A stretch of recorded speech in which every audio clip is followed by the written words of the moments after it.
Good evening. I'd like to call to order the meeting of June 3rd, 2020, Warren County School Board to order. First meeting on the agenda is Pledge of Allegiance and Moment of Silence. Everybody please stand for the Pledge of Allegiance. I pledge allegiance to the flag of the United States of America and to the republic for which it stands, one nation, under God, indivisible, with liberty and justice for all.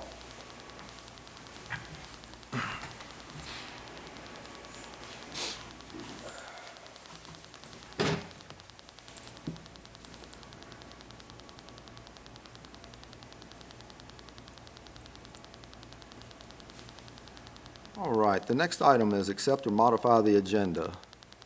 I move that we accept the agenda as presented. Second.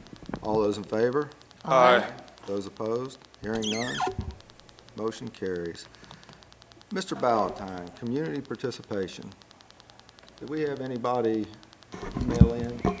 Mr. Chairman, I did not receive any petitions from the public for this evening's meeting. Okay, thank you very much.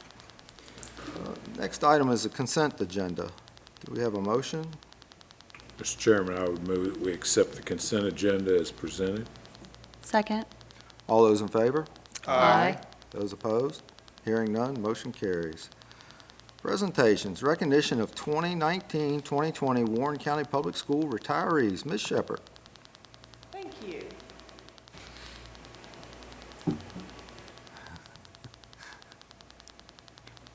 Warren County Public Schools would like to recognize the 2019-2020 retirees. All 7 of the retirees have had a positive impact on the children of Warren County. We would like to wish them well as they start their next adventure.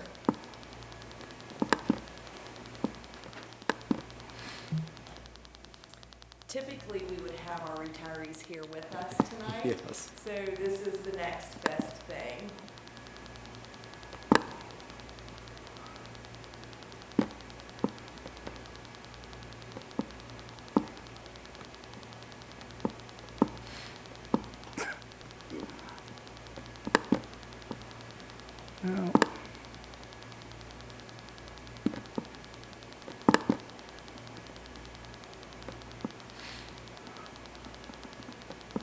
It's too big.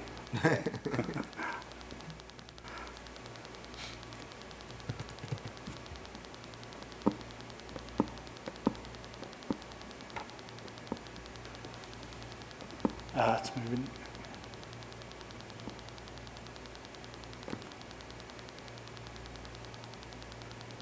Is that our first one? Yes. Yes. So our first retiree is Charles T. Dodge. He served Warren County Public Schools from 1986 to 2020. He was a teacher at Warren County Junior High, Warren County Middle School, Skyline High School, and Warren County High School. He also served as the Assistant Athletic Director with Mr. Smith, and he was a coach. So we would like to congratulate Charlie Dodge. Our next retiree is Carla Kessler.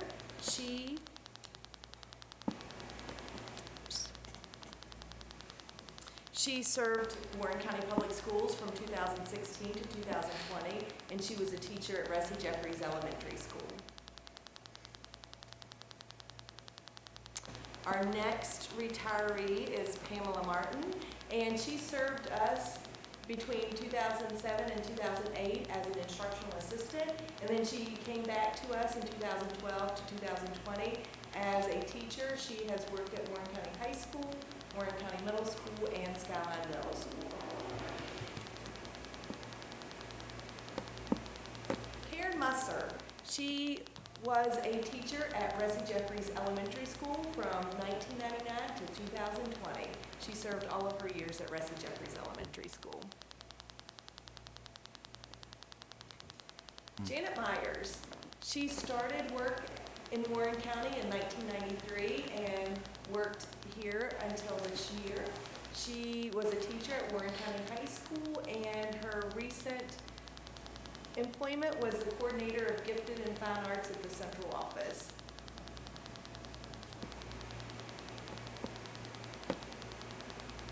Our Our next retiree is Roger C. Miller. He started in Warren County in 1988 through 2020. He worked at Warren County High School, Skyline High School, Warren County Middle School, Skyline Middle School, and he was a coach and assistant athletic director at Warren County Middle School. And then last is Rebecca Young. She worked at Hilda Barber Elementary School from 2005 to 2020. All of these teachers had a great impact on our students, and they will all be missed. Whenever we see them over the summer, they will receive a retirement gift, which is a bowl with their name engraved and the logo of Warren County Public Schools on it. So just wanted to celebrate our retirees. Absolutely. Thank you. Next, reports. We'll start with Ms. Shepherd. Thank you. My report's a little long this evening. On Thursday, May the 14th, the Maroon Masks, Warren County High School's theater group, performed their virtual play, 10 Ways to Survive Life in Quarantine. The play was entertaining to all who watched. I hope you guys had the opportunity to watch that. On Thursday, May 14th, A.S. Rhodes Elementary School had the Redskin kicker, Dustin Hopkins, read a chapter from The Toothpaste Millionaire to a 4th and 5th grade group to congratulate them on being a top-performing 2019-2020 Redskins Read School. He encouraged the students to keep their minds and their bodies active.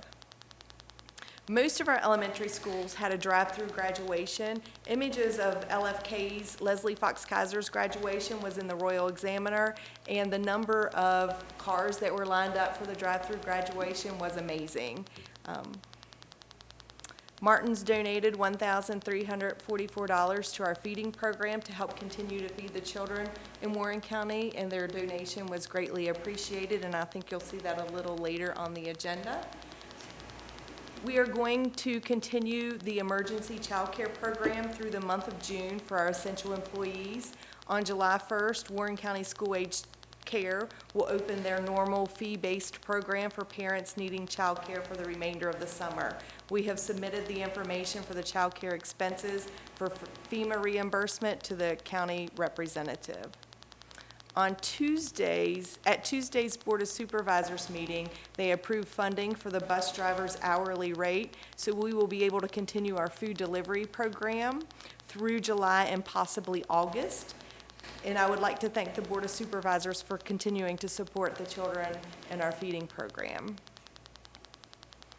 We started accepting online enrollment for kindergarten on Monday, June 1st, which was earlier this week. As of 4 p.m. this afternoon, we have registered 55 new kindergarten students, which is approximately 25% of the students that we're expecting in kindergarten. We also had 11 new students in 1st through 5th grade register. If parents would like to register their kindergartner in person, they can do that on Monday, July 6th at the elementary school in their zone. So there is an opportunity to do that in person as well.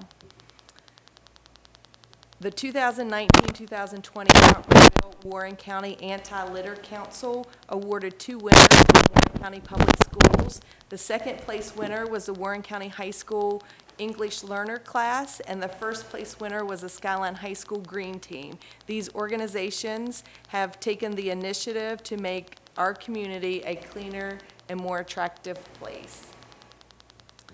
Warren County High School will have a traditional graduation ceremony on Friday, July 31st at 8 a.m. with a rain date of Friday, August 7th at 8 a.m. Skyline High School will have a traditional graduation ceremony on Saturday, August 1st at 8 a.m. with a rain date of Saturday, August 8th at 8 a.m. The graduation ceremonies will be held in the football stadium at each respective high school. Graduates will be seated on the field, and parents will be seated in the stadium on both the home and the visitors' bleachers. Plans will be in place to ensure social distancing. If we are unable to have a traditional graduation ceremony due to the number of people allowed in one place, we will make that decision on Wednesday, July 15th, and communicate that to our students and families. If we are unable to have a traditional graduation ceremony, individual graduation ceremony will start on Friday, July 31st.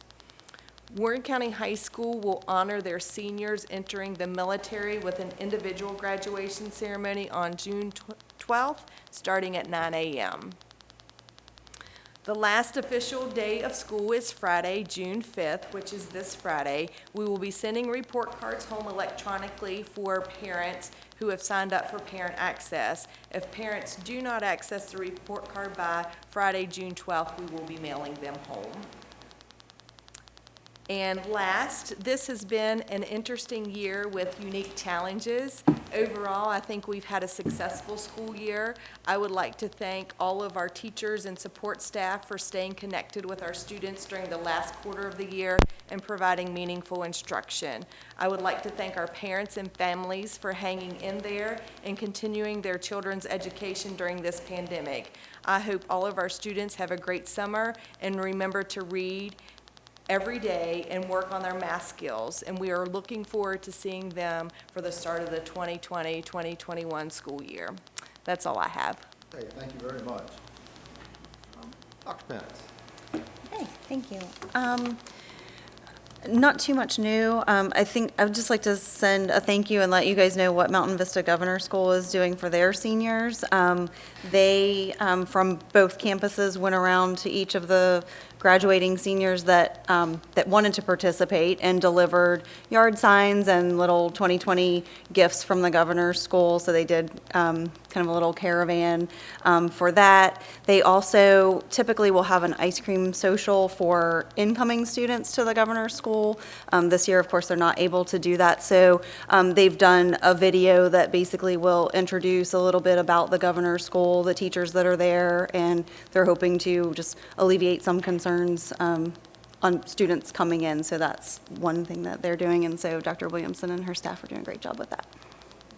Thank you, Dr. Pence. Mr. Wells. Just to follow up on one of the things that Ms. Shepherd spoke of, I thank you to the Board of Supervisors for allowing us the funding to continue the child feeding program throughout the summer. That's a very important service that we can offer to our community, sort of outside of what people expect a school system to do, and with their partnership, we're able to do that. I would like to take just a second to celebrate the life of Dr. Chuck Huber. Dr. Huber was a heck of a guy for the medical community, but he also was a friend of Warren County Public Schools. He was very invested from the very beginning in the educational endowment. He was I know because my arm still hurts a couple of times from, he was a fundraiser.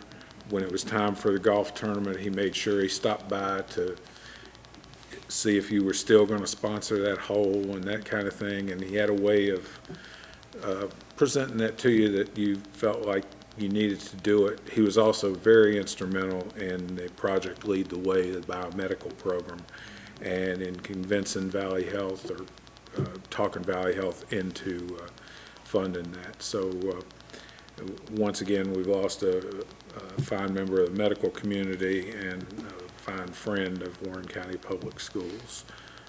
We'll forgive him for having gone to pharmacy school, but everything else we'll give him credit for. That's all I have, Mr. Chairman. Thank you, Mr. Wells. Mr. Rinaldi. I've received a few phone calls from some people in the farms area about the food distribution, and they are really pleased, and a lot of them said that they were surprised, when it first got kicked off. So, and I had a friend of mine lives in the Williamsburg Estates, and he said basically the same thing, that he could see it.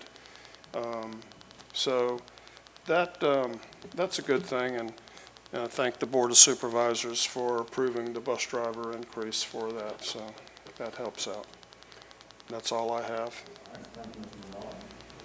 I just want to echo Mr. Wells' sentiment about Dr. Chuck Huber. He was a great friend to our school system, to the biomedical program, and I always enjoyed talking with him.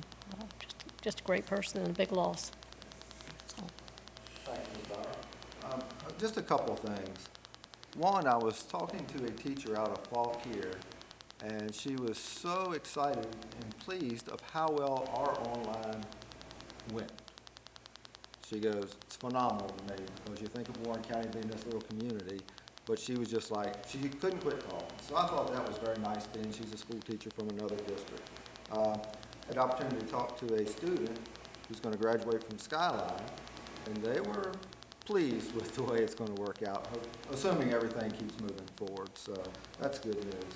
The last thing was a email from a teacher giving praise to from a parent giving praise to Skyline High School, and I thought that was very nice, because people usually won't just take time to write an email that's very long and drawn out and very precise, and I really appreciate that. And to Mr. Wells, yes, Dr. Huber was something else. I mean, he could get money out of anybody at any time, so he will be missed by our school system. That's all I have. Next thing is action agenda. Approval to purchase My Learning Plan Professional Development Management System. Ms. Rudisil. Good evening. We would like to request the purchase of My Learning Plan, which is a professional development management system, in the amount of $16,553. My Learning Plan houses staff professional development offerings, keeps track of professional staff's license renewal points, and provides a mechanism through which professional development can be approved toward relicensure efforts. I'm happy to answer any questions. So do they offer courses that our staff can take for getting their, so many credits for relicensure? Yes, different. Is that free? Is that free Yeah, to staff? well, yes, most of the time, yes. The offerings that are put into My Learning Plan that our staff can participate in are generally offered by staff within the school division. So any of those offerings are of no charge to any of our staff. Generally, any professional development that they're seeking outside of the school system are generally courses. They get quite a few license renewal points when they take a college credit-bearing course, but we then offer tuition reimbursement up to $600 each year for all of our staff. So instructionalists, any staff member can receive that tuition reimbursement for a college course. Great. One question, Ms. Rudisil. Does this tie into Mr. Smith's program for tracking teachers? Very good question. No. So we actually, this past year, changed systems. We had My Learning Plan for years, and then the next program came along, which was Unified Talent or True North Logic, whichever one you may see it referenced to. And it was a relatively new management system, and we moved to that for two different reasons. One was it was reduced cost for us. The second was that Unified Talent is one of the many Power School offshoots, so it communicates with Power School. And prior to this year, Ms. Strickler was having to manually enter all new employees and take out any employees who had left us through My Learning Plan.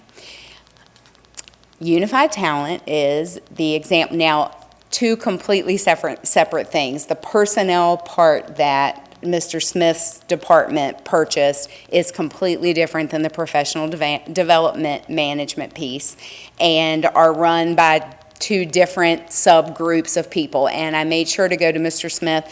I wanted to make sure we hadn't gotten a discount or something like that, because we had both programs, which we did not. We, to this day, have yet to be able to fully implement Unified Talent. There are still staff members that are not in the system. We put in requests on a weekly basis for a problem that we've encountered with Unified Talent. It's been frustrating for our teachers. It's been frustrating for those of us who do the approvals and put in the courses that we're offering the teachers. It has not been worth any savings that we've had. Now, what my learning plan has done and within the year that we've left is they do communicate with our payroll system with RDA. So the plan is that it will communicate with RDA and Ms. Strickler will not have to manually input any teachers or take out any teachers from the system. So the bottom line is sometimes the least expensive Yeah. is not the best. A couple of things, yeah, the cost was not worth, it was a newer company, and they have not worked out the bugs, and were not able to deliver to us the two things that we were, or the one thing that we were insistent upon, which was getting our staff in and out without Ms. Strickler having to take the time to do that. Right. Okay, thank you. Any other questions for Ms. Rudisil? Have a motion? I move that My Learning Plan Professional Development Management System be purchased in the amount of $16,553. Second. All those in favor? Aye. Aye. Those opposed? Hearing none, motion carries. Approval to submit CARES Act grant application. Ms. Rudisil. All right, the Coronavirus Aid, Relief, and Economic Security Act, also known as the CARES Act, is a law intended to address the economic fallout of the COVID-19 pandemic in the United States. Funds to local districts can be used for coronavirus response activities, such as planning for and coordinating during long-term school closures and purchasing educational technology to support online learning for all students. Warren County Public Schools is being allocated $786,820.28. We propose that CARES Act funds be used for the following purposes: to support students' social emotional health as they return to school. We know that a lot of students have been home, and home isn't necessarily the safest place for them to be. So we look forward to supporting them and their families as a whole as everyone returns to school. Reimbursement for the purchase of online student enrollment program that Mrs. Shepherd was referring to earlier, so that our parents don't have to come in person to enroll their new students. Sanitation and technology training for staff. We know that our staff is going to need some instruction on how we most safely return to school, so that will be one of the things that we would like to use these funds for. New and replacement technology. We were able to provide all of our 6th through 12th grade students with devices to take home. Many of our elementary school students were also able to take devices home, and we know that all of those devices will probably not be returned in tip-top condition, and some may not be returned at all. So that will require some funding that we did not anticipate before the pandemic. iReady math assessment for grades 6 through 8 to determine student learning gaps. Again, we know that when the kids return, we're not going to know exactly what they've retained, and we do know what they did not receive, potentially did not receive new instruction on. So this will be, our kindergarten through 5th grade students have assessments that we will be able to continue to use to serve that purpose, but our 6th through 8th grade students do not have that. We have Performance Matters, which is another assessment system that we use, which we feel will better address identifying those learning gaps in English. So this is our better math alternative.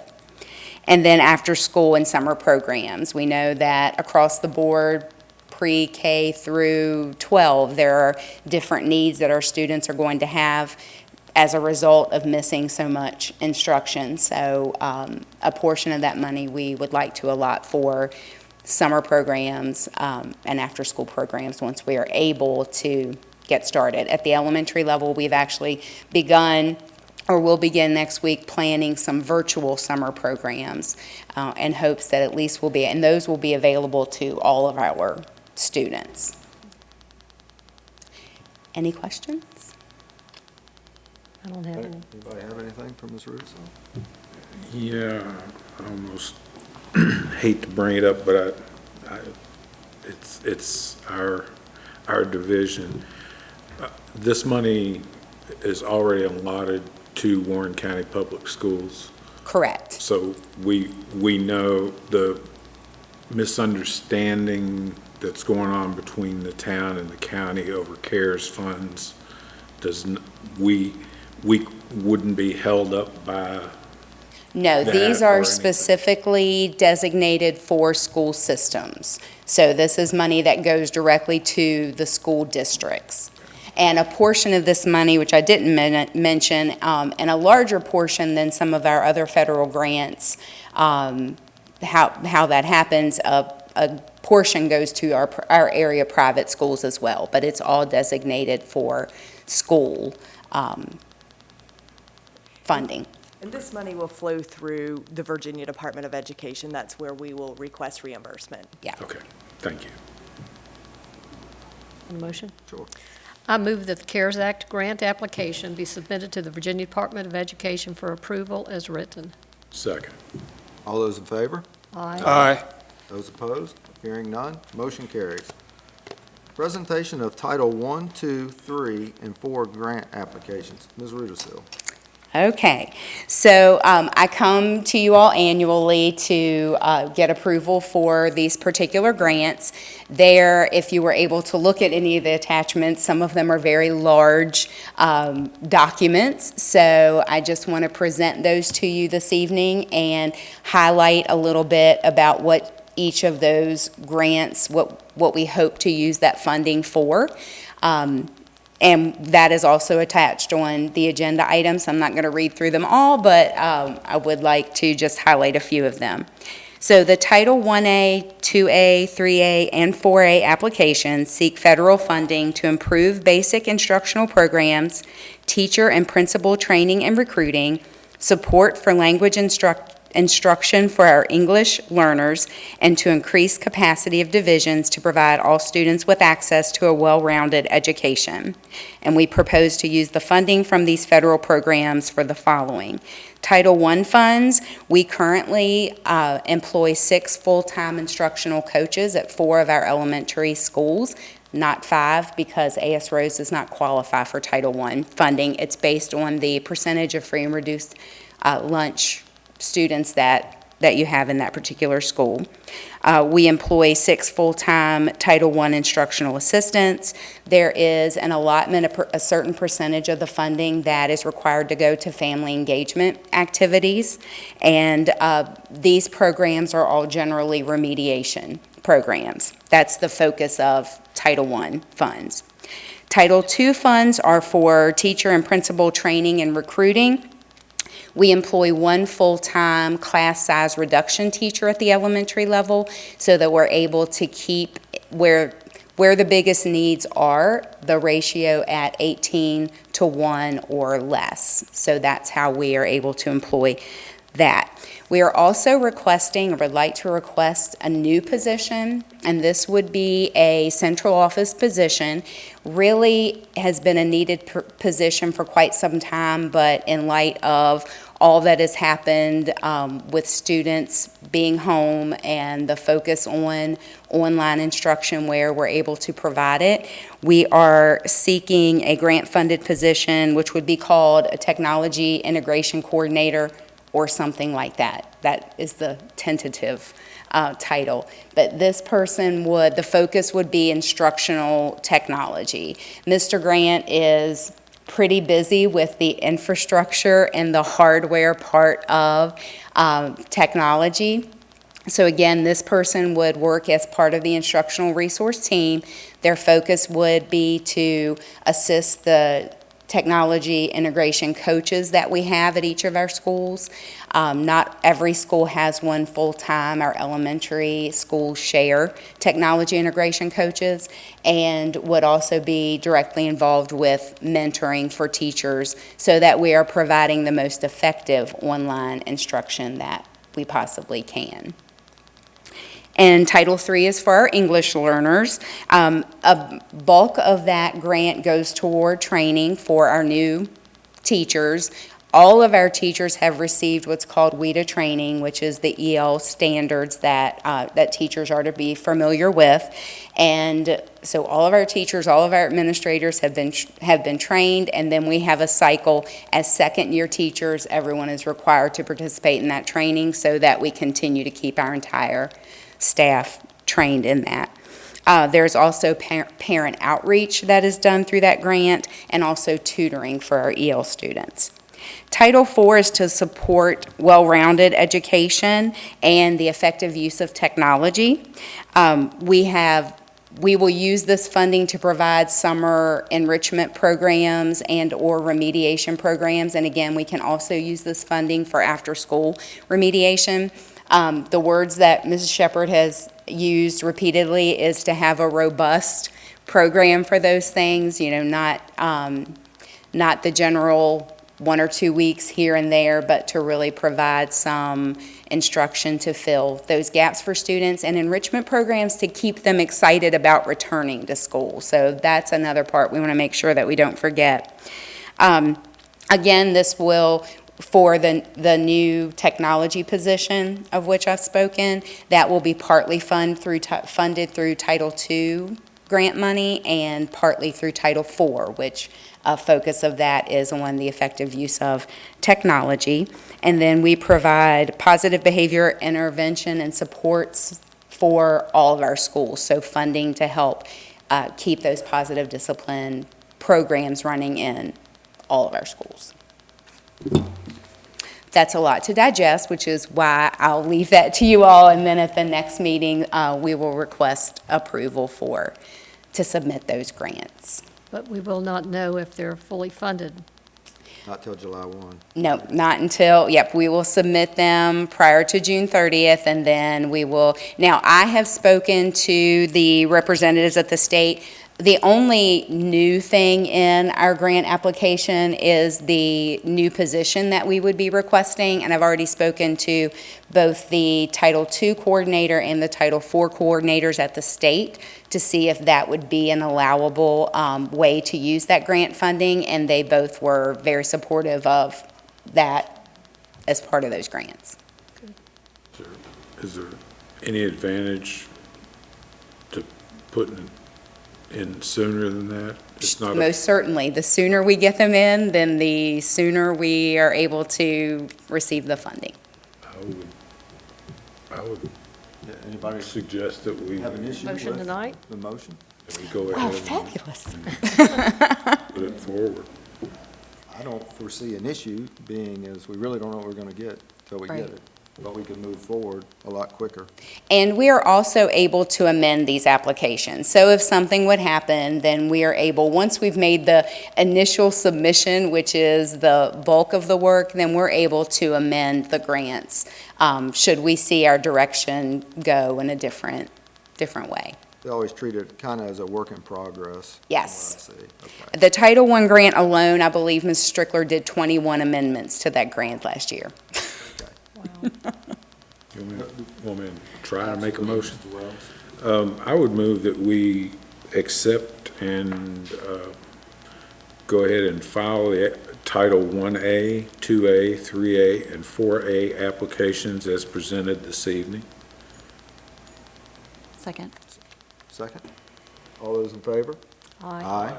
Those opposed? Hearing none, motion carries. Thank you, Ms. Rudisil. Well, thank you all very much. You're welcome. Award contract for finance software support. Mr. Ballantyne.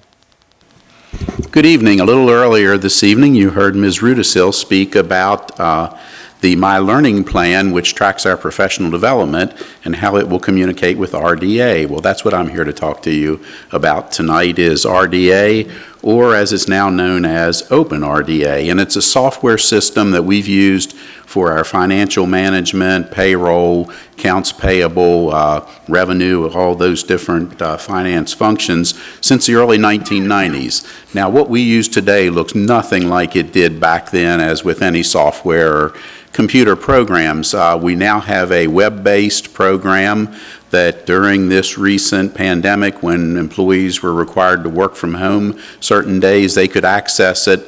And when you sit there at your computer and look at the screen, you don't know whether you're at home or at work. It's just the same, so that's been good. The original software was given to the school systems at no cost back in the 1990s when the state changed the account coding structure, and I guess it was sort of a carrot they gave to the localities to help them along with going from one structure of a accounting system to another. And OpenRDA is known as an open source software. So the software is free, which is great, but where they get you is you need support and updates and things and training on how to use it. So that's what we're basically paying for. And in here, I think I might say that hardly a week goes by, and really it's probably hardly a day goes by where we don't need some type of support. There's always that payroll issue that's never happened before that we need to figure out. Of course, the IRS is always changing withholdings. VRS is adding programs such as the hybrid and those type of things. And there's just constantly change with those things, and they're always there to support us. So they had proposed a 4% increase in the cost of it, which is a little over $2,000 or right around $2,000 for this coming year. In talking to them and explaining to them our situation, as with every other school division of the uncertainty, they were willing to take that 4% back. So we'll basically be paying the same again next year as we are this year for the support. So if you have any questions, I'd be glad to answer them, but would request that you go ahead and approve awarding the contract to them again for this, so we may continue paying our employees and our vendors and our school board members after July 1st. Not a question, Mr. Ballantyne, but I do thank you for going back to them and getting the 4% removed. Well, it's amazing sometimes if you ask what you might get. Absolutely. I figure if I ask, they're not going to make it any more than the 4%, so why not ask? And I learned that from one of our negotiators across the hall here, across the room here. It never hurts to ask. Yeah, never hurts. Motion be told is no. Say no. That's right. So, thank you for that, though, sir. Anything from Mr. Ballantyne? No. Motion? Motion. I move that OpenRDA be awarded a contract in the amount of $48,269.74 for support of the finance software system for the 2020-2021 fiscal year. I'll second that. All those in favor? Aye. Those opposed? Hearing none, motion carries. Acceptance of donation, Ms. Shepherd. Thank you. I mentioned this a little earlier. Martin's donated $1,344 to Warren County Public Schools to help sustain the food service program and continue to provide school meals for the children in Warren County. If this donation is accepted, the food service organization will be purchasing fresh fruit from Martin's with this money to give to our children. Nice. It is. Very nice. Have a motion? I move that the $1,344 donation by Martin's to continue to provide school meals for the children of Warren County be accepted with gratitude. Second. All those in favor? Aye. Opposed? Hearing none, motion carries. Thank you to Martin's Grocery Chain. Next up is first reading, March 2020 VSBA School Board Policy Updates. Ms. Shepherd. Thank you. It seems like we just did policies, and here we are doing them again. In May 2020, VSBA submitted 39 policies for consideration by the Warren County School Board. A chart showing all of the updated policies has been prepared by staff members noting the proposed changes. An additional 7 policies are presented for review but have no recommended revisions. As this is the first reading of the proposed changes, there will be an opportunity to discuss the changes at the June 17th work session. Final approval of the changes is scheduled scheduled for the July 1st, 2020 meeting. Most of the changes in this policy update has to do with code and legal changes, so there are probably some pretty substantial changes in which the staff at the school board office have made recommendations on the attachment A. Be happy to answer any questions or answer questions mid-June. I have nothing.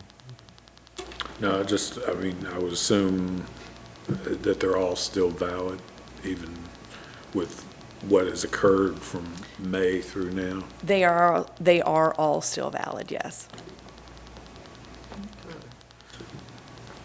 Next up is approval to contract with Custodial Services Management Company. Ms. Shepherd.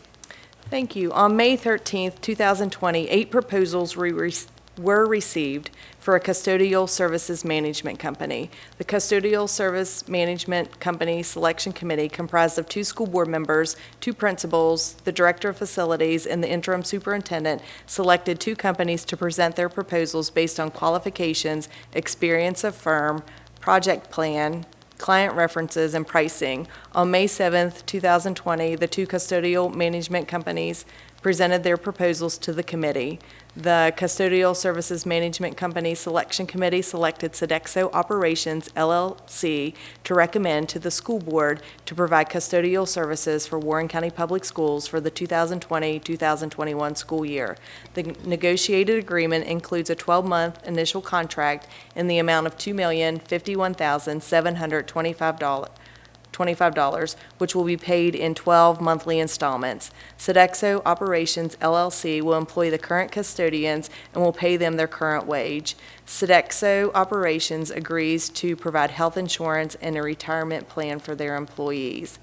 The average wage, Sodexo has proposed an average hourly rate wage of $12.02, which may be a pay increase for some of our custodial employees.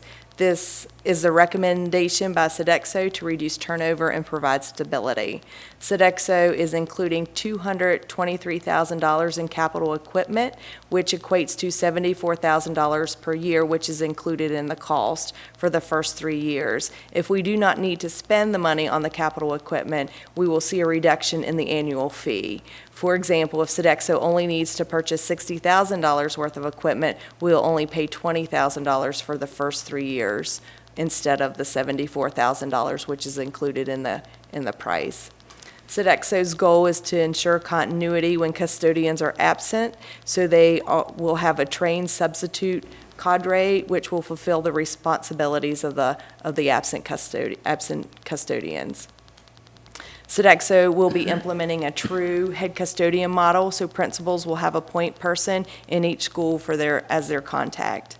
Sodexo will implement site management system, which will track quality assurance, labor, and training. The technology will allow real-time reporting to administration and principals. I'll be happy to answer any questions or concerns. How many employees will this cover? Do we have a number? Yes, I do. 43 full-time employees, custodians, and then a manager, and then an evening manager, so it would be 45. And they're all full-time employees. We've dealt with Sodexo on the food service side for many years. Some of the same faces on the management side at the presentation the other day were the same folks who do the food service side in some respects. So I feel that they know our school system. They know the expectations of our school system, and they will fulfill the expectations of our school system. Yes, they may be a little more expensive, but you heard Ms. Rudisill earlier this evening say that we paid less last year for a service, but we didn't get what we were looking for. And we don't want to go down that road. We want our buildings clean, our principals not to have to manage the custodial side of it or have to call somebody because something wasn't done. The most important thing for that principal is to be the CEO of that building and make sure our students and our teachers are taken care of. So I know it's more money, but I think you get what you pay for, and I think they're the right people at the right time for our school system. And they had, and correct me, Ms. Shepherd, their cleaning process was already kind of in line with the standards for cleaning for COVID. They were already doing that before it even came out. So I thought that was a huge plus to that company. They had a sanitization process prior to the flu, which would work for COVID, the coronavirus as well. Right, so, I don't know, any questions or comments or concerns? No, I mean, you guys, I appreciate the two of you that were on the review committee, and I think with the current changes that will be required going forward for cleaning and that kind of thing, that we would have been paying more anyhow, either in personnel or supplies or that kind of thing. So if these folks have a way to do that, and I think, as everybody tells us, we have great facilities. We just need to take care of them. And I think, again, it's better to have somebody who knows what they're doing rather than us trying to learn and administer, and oops, we didn't realize there was this regulation that you have to do this, or you can't spray that stuff in a kid's face or something like that. But no, I appreciate your work on it, and I'm in support. I was, Mr. Chairman, I was impressed with the difference in the corporate structure of the two organizations and the culture, the corporate culture of both organizations. Sodexo is far ahead of the other group, in my opinion. So I support using them. The other thing is, in watching the way they handle themselves in the building with the food service group, that's impressive. So I just want to say that. But I think when you look at the two outfits, we're dealing with a first-class outfit now, and sometimes cheaper costs you more money in the long run. So tag on to what Mr. Williams said earlier. Okay. Anything else? Do I have a motion? I move approval be given for the interim superintendent to sign the 12-month custodial service management agreement with Sodexo Operation LLC in the amount of $2,051,725 for the 2020-2021 fiscal year. It's my pleasure to second that. All those in favor? Aye. Opposed? Hearing none, motion carries. Thank you, Ms. Shepherd. Before we move on, Sodexo is prepared to meet with all the custodians tomorrow, so they'll know where they fit in the new organization. Okay, So. great. Okay. Next, we have a resolution. If I can get it pulled up here, guys.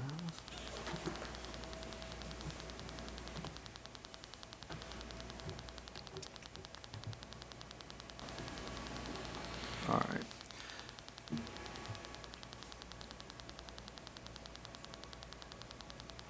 Okay. The Warren County School Board, at its May 2020 meeting, passed a resolution and made public announcement of its desire to hold closed meetings for the purpose of interviewing select candidates for the position of Superintendent of Warren County Public Schools. The Code of Virginia allows such resolutions and announcements to be valid for no more than 15 days. The previous resolution was effective on May 25th, 2020, and therefore expires on June 9th, 2020. In order to allow the board to hold interviews after that date, should it desire to do so, a new announcement must be made and a new resolution adopted. This resolution will be effective from June 10, 2020 through June 25, 2020. Section 2.2-3712 of the Code of Virginia allows public bodies to make announcements of such closed meetings at a prior open meeting of that body. Such announcements are good for 15 days. So, to put it in layman's terms, we are going to make a motion so we can go into closed meetings, if need be, to select a new superintendent for Warren County Public Schools. Want a motion? Please. I move that the proposed resolution of the Warren County School Board regarding closed meetings for the purpose of interviewing candidates for the position of superintendent be adopted as presented. Second. All those in favor? Aye. Opposed? Hearing none, motion carries. Anything else before this board? Hearing nothing, meeting adjourned.